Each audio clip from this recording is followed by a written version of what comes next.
What does it mean to be unstoppable? Is it about lasting through centuries, bending civilizations to your laws, leaving monuments that still stand 2,000 years later?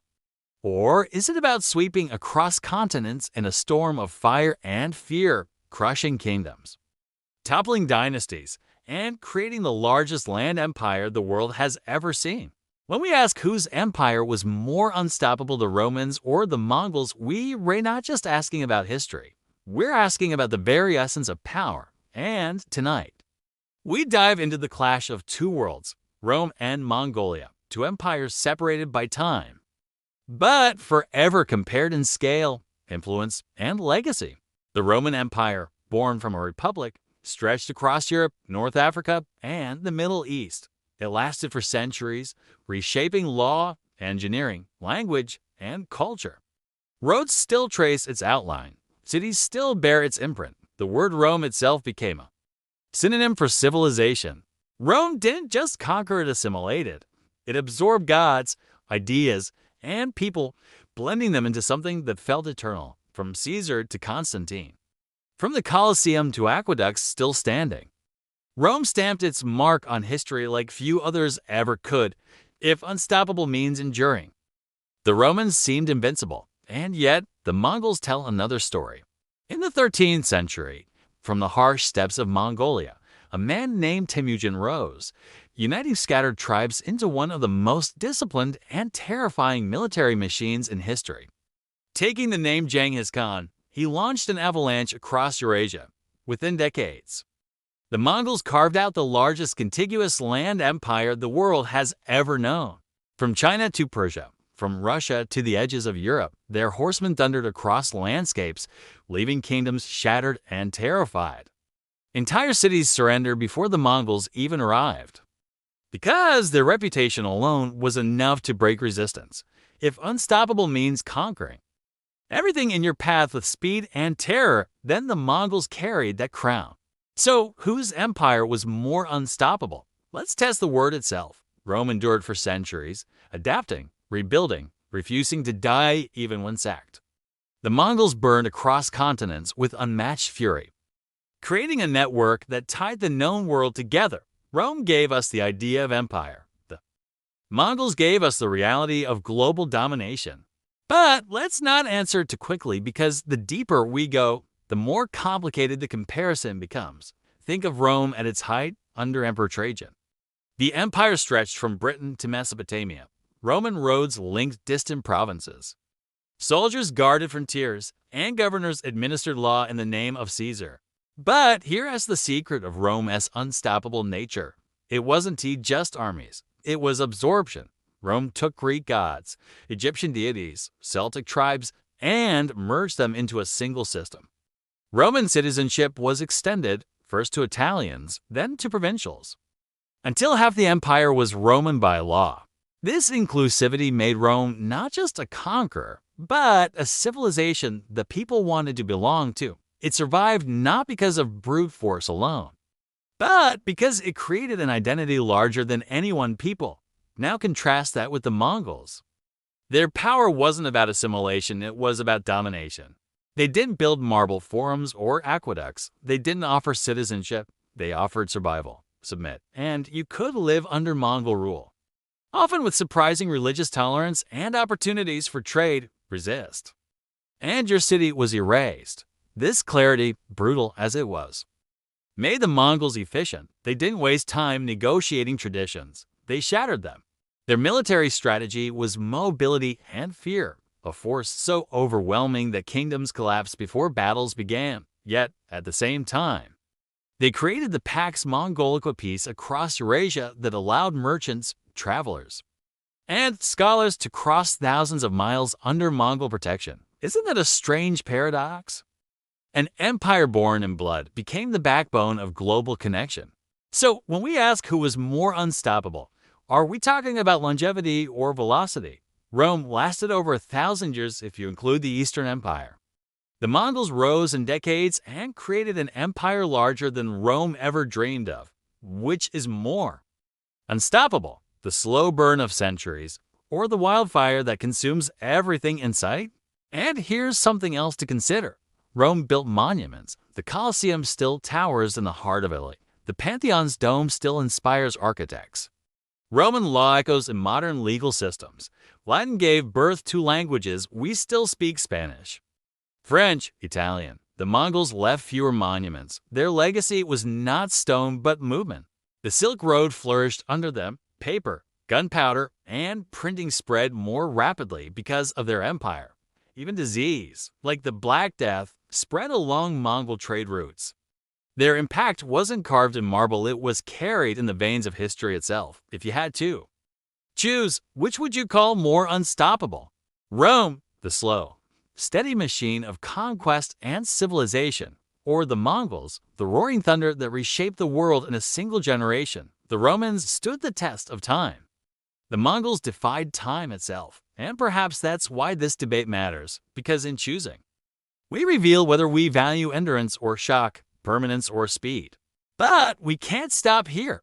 We need to look deeper at the generals, the strategies, the philosophies of empire, because to really understand which empire was more unstoppable, we must step onto the battlefield and watch how these titans of history fought, ruled, and left their mark on the world. To measure whether the Romans or the Mongols were more unstoppable, we have to enter the battlefield.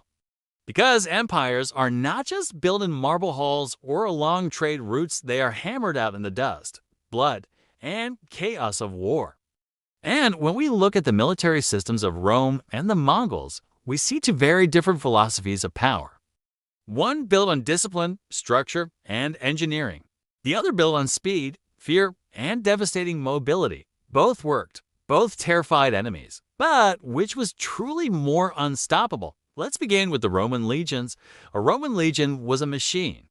And Caesar himself described his soldiers as men who could march all day, build a fortified camp at night, and fight in the morning without complaint.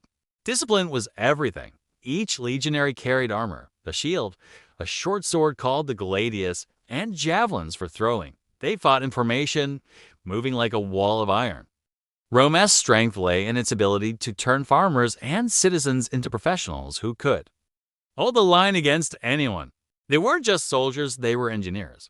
Roman armies built roads, bridges, siege engines, and even temporary fortifications wherever they went. Every battle wasn't just fought with swords, but with shovels, hammers, and discipline. The Romans could siege a city for months, starving it into submission, or crush it in open battle with precision formations. That kind of endurance made them nearly impossible to stop once they decided to expand. Now, let's ride with the Mongols. Their army wasn't slow or heavy. It was lightning on horseback. Every Mongol warrior had multiple horses, switching mounts to stay fresh, covering distances unimaginable to their enemies. They could ride 100 miles in a day, appearing where no one thought they could be. Their battles were deadly, capable of piercing armor at a distance, and they mastered the art of shooting while riding at full speed. Imagine facing an army that never let you get close, that pelted you with arrows, retreated as if panicked, then suddenly turned and encircled you. This was the Mongols' signature tactic, the feigned retreat. Time and again, they lured arrogant foes into chasing them, only to trap them in a ring of death. Whole armies of knights, heavy with armor, fell to this strategy against the Mongols. Strength became a weakness, mobility became invincibility, and don't forget the psychology. The Romans built confidence through their discipline, their order, their promise of citizenship and reward. Their enemies feared their relentlessness, the knowledge that Rome would come back again and again until you were subdued. But the Mongols weaponized terror itself. Stories spread of entire cities massacred, pyramids of skulls stacked outside their gates when the Mongols approached. Surrender often seemed the only option. Some cities opened their doors rather than face annihilation. Fear did have to work before the first arrow flew. That's not just conquest, it's psychological warfare at a global scale. But here's the question: which is more unstoppable, endurance or terror? The Romans often fought the same enemies repeatedly, crushing rebellion after rebellion. Their persistence wore down even the most stubborn foes. They conquered Gaul through years of bloody campaigns, grinding resistance into dust. The Mongols, on the other hand, overwhelmed enemies so quickly that resistance barely had time to form. Their campaigns across Central Asia and into Europe were blitzkriegs centuries before the term existed. If Rome was a hammer pounding relentlessly, the Mongols were a wildfire, spreading too fast to contain. Let's not forget logistics, the often overlooked secret of empire. Roman armies carried supply lines, built granaries, and ensured their soldiers were fed with grain from Egypt and beyond. They relied on infrastructure that made them strong, but also vulnerable cut their supply lines. And they weakened. The Mongols didn't need granaries. They lived off their horses, off the land, even drinking horse blood to survive. Their self-sufficiency made them nearly impossible to starve out. They moved like ghosts, carrying little but leaving destruction behind in a contest of supply. The Mongols had the advantage. They could sustain campaigns without the massive infrastructure Rome required. And yet, Rome's discipline allowed it to recover from disasters. When Hannibal crushed Roman armies at Cannae, most nations would have collapsed. Rome did not. It rebuilt, reorganized, and eventually crushed him. That resilience shows why Rome lasted centuries. The Mongols, for all their brilliance, did not have that kind of long-term recovery system.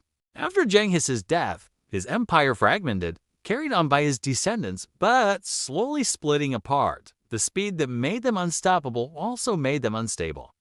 Empires born in fire often burn out quickly. But let's not rush to conclusions. If the Roman legions had faced Mongol cavalry on open plains, who would have won?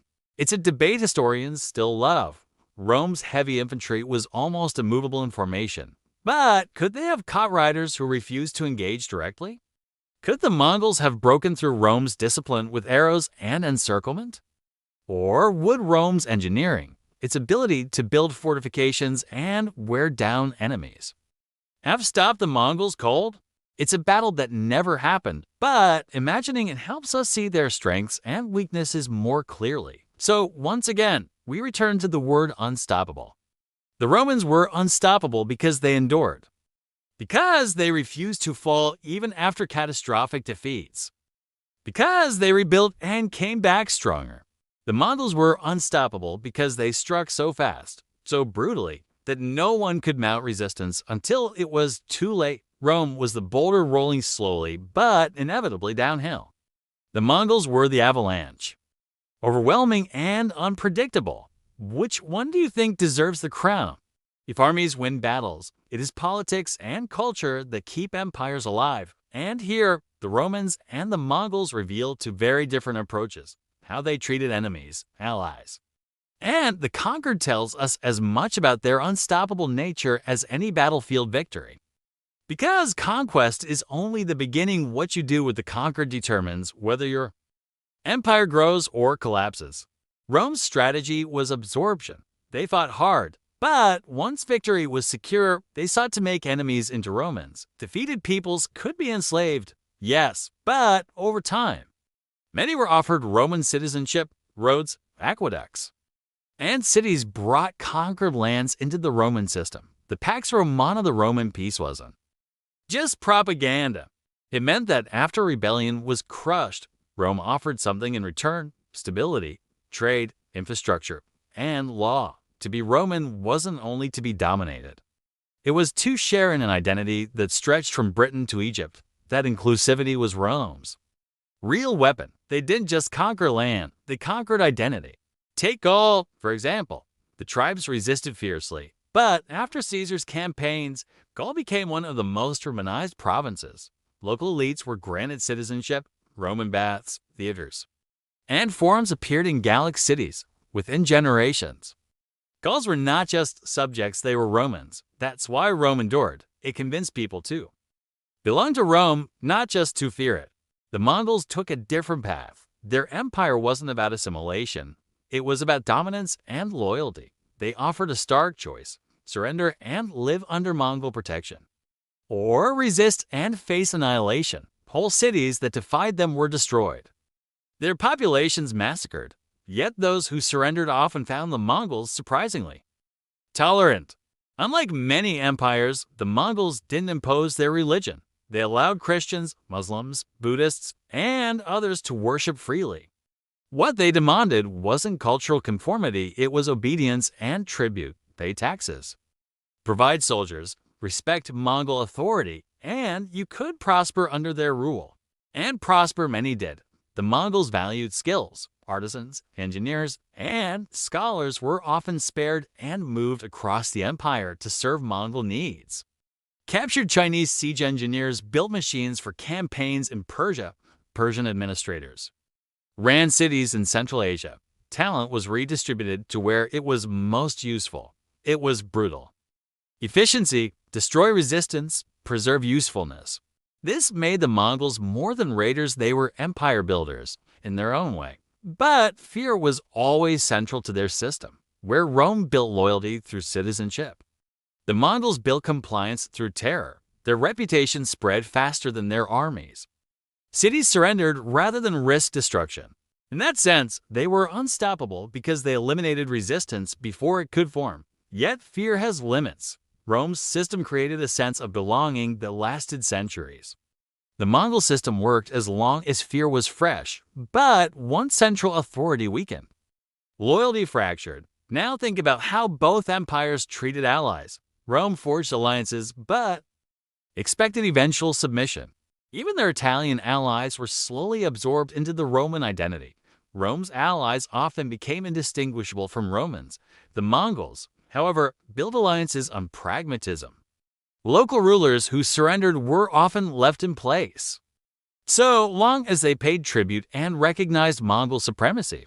This kept administration flexible but fragile. When Mongol central power declined, local rulers drifted away. Rome's inclusivity made it more resilient. The Mongols' pragmatism made them more adaptable but less enduring. And then there is betrayal. Rome was plagued by internal betrayal. Caesar himself fell to daggers in the Senate. Generals rebelled. Civil wars tore Rome apart repeatedly. For all its strength, Rome was often its own worst enemy. Yet each time it rebuilt. Civil wars destroyed leaders, but not the system. Rome's ability to endure betrayal was part of its unstoppable quality. The Mongols had a different problem. Betrayal among tribes shaped Genghis's early life, and he never forgot it. His policy was ruthless. Betray once, and you were destroyed. That merciless stance reduced betrayal, but created a culture of fear, even within his family. Succession disputes turned violent after his death. The empire fragmented because loyalty was tied to individuals rather than institutions. Fear kept it strong under Genghis, but without him, cracks spread quickly. So again, the question, which system was more unstoppable? Rome's inclusivity, which turned enemies into Romans and created loyalty that outlived generations, or the Mongols' fear and pragmatism, which created the fastest expansion in history but fractured once fear faded. Here's the paradox. Rome's inclusivity made it slower to expand but stronger to endure. The Mongols' terror made them fast to expand but fragile in the long run. Both worked, but in opposite ways. Rome's power was a slow-burning fire. The Mongols were a roaring blaze. And here's where I want you to think. If you lived in their time, which empire would you rather be conquered by? Rome, where resistance meant chains, but surrender meant citizenship, roads, baths, and theaters. Or the Mongols, where resistance meant annihilation, but surrender meant freedom of religion and often prosperity under protection. Which is more unstoppable, the empire you eventually come to embrace, or the empire you fear too? Much to resist. An empire's true measure isn't just its armies or its politics, it is the shadow it casts over the centuries that follow. Rome and the Mongols both collapsed long ago, but their legacies still shape the world we live in today. So when we ask whose empire was more unstoppable, we must weigh not only their rise, but the echoes they left behind. Let's begin with Rome. The Roman Empire left monuments of stone and systems of law. Its roads, some still used today, stitched together an empire and then outlived it. Its language, Latin, became the seed of Spanish, French, Italian, Portuguese, and Romanian. its law influenced Europe, America, and beyond. The very concept of citizenship, the rights and duties of belonging to a state, comes to us from Rome. Even our calendar is Roman, the Julian calendar introduced by Caesar himself. July is named after him. Think about that every time we look at a calendar. We're still living under the shadow of Rome. Rome also gave us the idea of empire as civilization. It didn't just conquer land, it brought architecture, aqueducts, amphitheaters, and order. The Colosseum still towers as a symbol of spectacle and power, the Pantheon's dome-inspired. Architects for centuries, Roman engineering bridges, roads, aqueducts wasn't just practical. It was a statement. Rome is eternal. And in a way, it was. Even when Rome fell, Europe called itself the Holy Roman Empire. Constantinople claimed to be the new Rome. Moscow declared itself the Third Rome. The dream of Rome was unstoppable, even when Rome itself was gone. Now look at the Mongols. Their legacy wasn't carved in stone, but carried on horseback. They didn't leave grand temples or aqueducts. They left something else, connection. Under the Pax Mongolica, the Silk Road flourished like never before. For the first time, goods, ideas, and people could travel across Eurasia with relative safety under one empire's protection, Marco. Polo's journey to China was possible because of Mongol rule. Paper, gunpowder, and printing spread from east to west through Mongol networks. So did disease the Black Death travel along trade routes opened by Mongols, reshaping Europe forever? The Mongols changed not only borders, but biology and technology. By accelerating the global exchange of ideas, goods, and plagues, Genghis Khan's empire also reshaped the world politically. It destroyed old powerless Persian dynasties, Russian princes, Chinese empires, and forced survivors to adapt. It also created new powers. In China, Kublai Khan, Genghis's grandson, founded the Yuan dynasty. In Russia, Mongol domination shaped the rise of Moscow as a center of resistance. Even in the Middle East, Mongol invasions destabilized caliphates and shifted balances of power. The Mongols may not have lasted as long as Rome, but they restructured entire civilizations, forcing the world onto new paths. And then there's the human legacy. Genetic studies suggest that as many as 16 million men alive today carry the Y chromosome lineage of Genghis Khan. His bloodline literally reshaped humanity. Rome spread language and law. The Mongols spread genes and networks. Which is more unstoppable, the idea of Caesar or the blood of Genghis flowing in millions? We also have to ask about cultural memory. Rome is remembered as civilization. Even its enemies eventually admired it. To call something Roman was to call it sophisticated, advanced, eternal. The Mongols, in contrast, are remembered with mixed feelings. In Mongolia, Genghis is revered as a national hero, the father of a nation.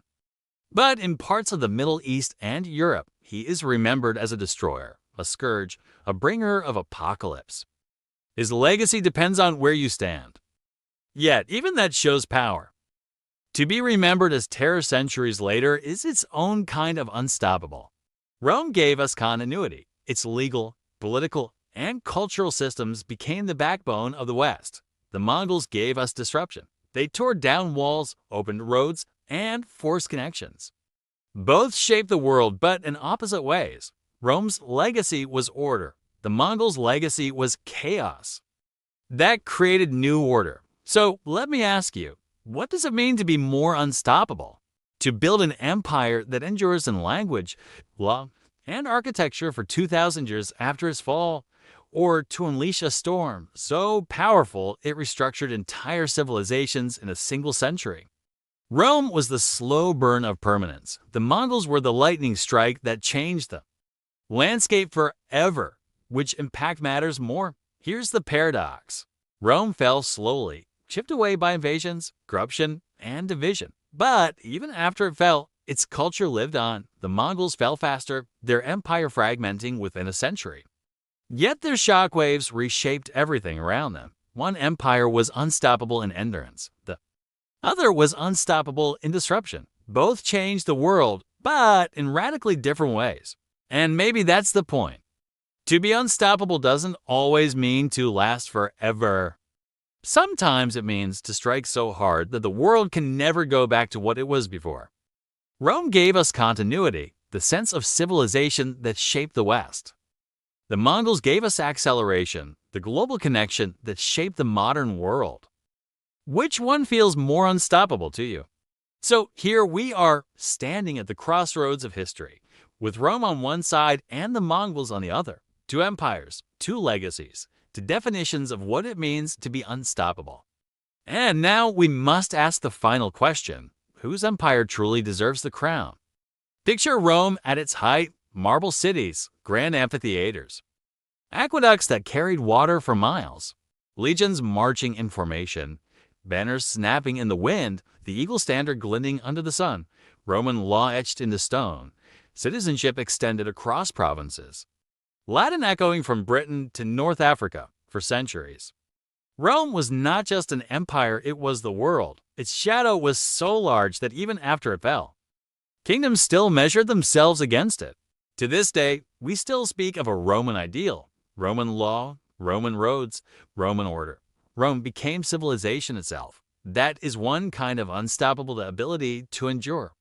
To define what comes after, now picture the Mongols, a sea of horsemen, riding with unmatched speed, arrows whizzing through the air, smoke rising from cities that resisted, caravans moving safely along trade routes that span continents, cultures colliding and exchanging under the Pax Mongolica in a single lifetime. Genghis Khan transformed the steppe tribes into masters of Eurasia. His empire was so vast it connected China with Europe in ways never seen before. And even after fragmentation, the Mongol influence lingered in dynasties, in trade, and the very genes of millions alive today. That is another kind of unstoppable ability to strike so hard, so fast, that the world is never the same again. The Romans teach us about patience, resilience, and assimilation. Their greatness lay in absorbing others, in creating an identity so strong that people eventually chose to be Roman. Their endurance was their weapon, even sacked, even broken. Rome's memory rebuilt itself in every new Rome that claimed its name. They were unstoppable because they refused to vanish. The Mongols teach us about speed, adaptability, and fear. Their greatness lay in shock and mobility, in striking before enemies could prepare, in reshaping continents with thunderous force. Their power burned bright and fast. But its shockwaves lasted centuries. They were unstoppable because no one could withstand their storm until it had already passed. So how do we compare them? Rome lasted longer. The Mongols conquered faster. Rome left laws, languages, and monuments. The Mongols left networks, genes, and disruption. Rome gave us continuity. The Mongols gave us transformation, both in their own ways. Embody unstoppable power. But maybe the real truth is this: unstoppable does not mean the same thing to everyone. For some, it means the endurance of Rome, the empire that lived in stone, in law, in memory. For others, it means the fury of the Mongols, the empire that reshaped the world in a single generation. The answer you choose says as much about you as it does about them. Do you value stability or shock? Do you admire endurance or audacity? And perhaps that's why the debate still grips us. Because deep down, we see ourselves in these empires. Some of us are Romans, patient, disciplined builders of systems that endure. Some of us are Mongols, risk takers, disruptors, willing to tear down old structures to create something entirely new. Both paths change the world. Both kinds of power are needed, and that's why neither Rome nor the Mongols can ever truly be forgotten. So, I ask you, if you had to stand in one camp, which would it be? Would you march with the Roman legions, knowing you fight for order, law, and an empire that promises stability for centuries? Or would you ride with the Mongol cavalry, knowing you are part of the greatest storm the world has ever seen? Unstoppable in speed and terror? Who do you believe was more unstoppable, the Romans or the Mongols? Leave your answer. Defend it. Argue it. Because the debate is not just about the past, it's about how we see power today. In a world still torn between endurance and disruption, between building systems and breaking them, Rome and the Mongols are not just history. They are mirrors, and in choosing between them, you reveal your own vision of greatness, two empires, to definitions of unstoppable. One debate that will never end.